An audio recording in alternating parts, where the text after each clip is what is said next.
Before we dive into the specifics of different projects, what I'm going to do is just walk you through a quick kind of starter project that you can just do quickly. I mean, some of these concepts will be new, some of them may go over your head, and that's okay.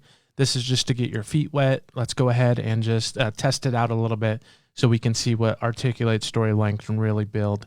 So I'm going to go ahead and start a new project here. So clicking on New Project, this will take me to my project itself, and you can see it starts me out with a scene and a page here. So right here, it says Untitled Slide. I can just double click on that and then name it to something new. Let's call it page 1 here.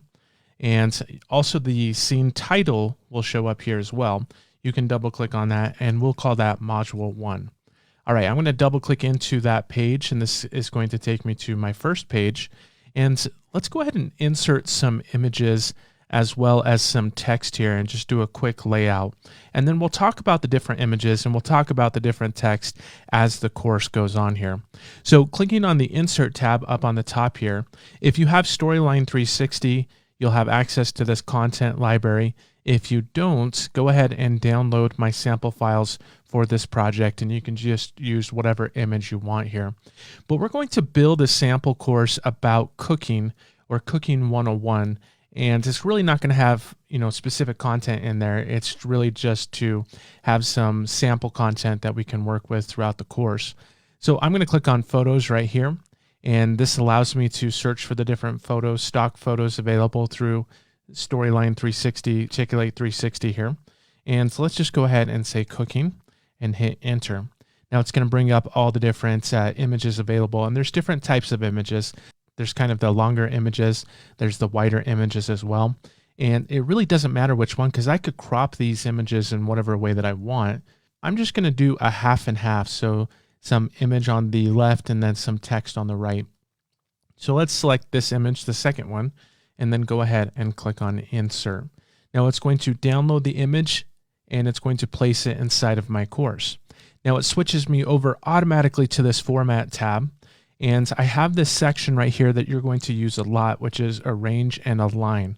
And this allows you to align objects together. It allows you to align objects to the stage and so forth. And I want to push this over to the left right now, so it's just on the left side of the stage here. And let's go back into the Insert tab, and you can see this is a nice, kind of takes up half the screen. We'll worry about editing and cropping photos in a later section here, but we're not worried about that for now. Now I'm going to come back into my Insert tab, and I'm going to go into my text box, and let's go ahead and insert some text. I can stretch this out if I wanted to, or when I come back into Insert and just kind of stretch out that area, it allows me to kind of take up the width of an image, or take up the width of where I want the text to be. All right, so I'm going to give this a heading 1, and let's just start typing in some lorem ipsum. And I can grab some more text. In fact, if I pull up a website here, you can just search for lorem ipsum, and this will just insert some lorem ipsum or just some dummy text that you can use. Or actually, my favorite is bacon ipsum. So if you go to baconipsum.com, you can just click on Give Me Some Bacon. It gives you some different meat paragraphs there. But if you're a vegetarian, there's also cupcake ipsum and so forth. All right, so I'm going to just come in here and paste that.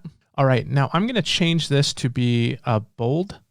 In fact, let's actually even up the size of this. So if you come over here, you can up the size just by clicking on the size right there. And that's great. One more thing that I want to do is have a button down here that will take me to the next slide, which I don't have another slide right now. So I'll need to come over here, right click, go to New Slide, and then go down to Basic Slides, and then just select Blank.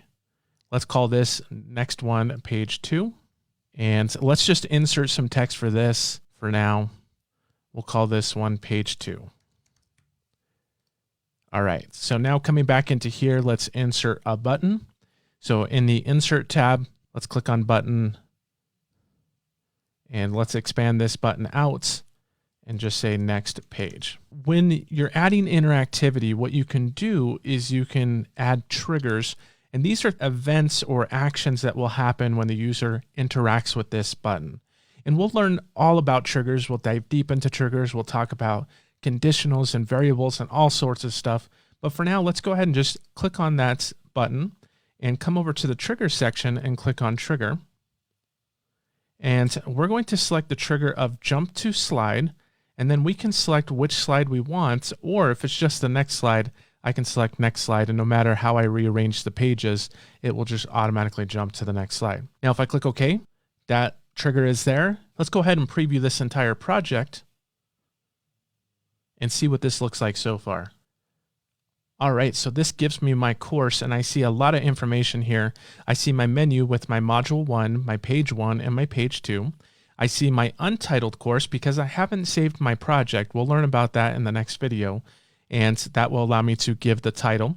I have a resources tab, which really has nothing in it so far. We'll talk about how to remove that or how to add content to the resources tab.